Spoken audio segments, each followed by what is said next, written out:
je m'appelle Philippe Cohen, je suis président fondateur de l'association Respect Zone qui a créé un label qui lutte contre les cyberviolences et notamment qui permet de pouvoir faire des parties de jeux vidéo dans une ambiance de respect.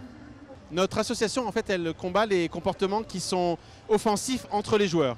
Donc ça peut être le sexisme, il y a beaucoup de jeunes femmes qui veulent être des gameuses et qui ont beaucoup de mal à pouvoir s'imposer, qui parfois sont obligées même de cacher leur genre. Et lorsqu'on joue mal, on est souvent traité d'une manière homophobe également, y compris quand on n'est pas homosexuel. Les insultes raciales, antisémites, complotistes sont existantes dans le jeu vidéo et notre travail, c'est d'arriver à les réduire et à afficher la couleur du respect.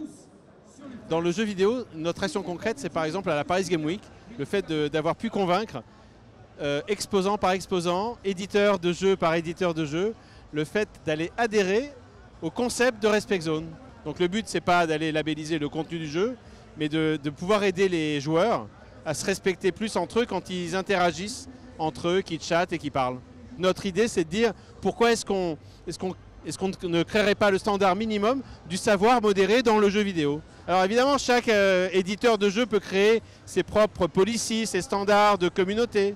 Mais nous, on dit, mais les joueurs, ils passent d'un jeu à l'autre.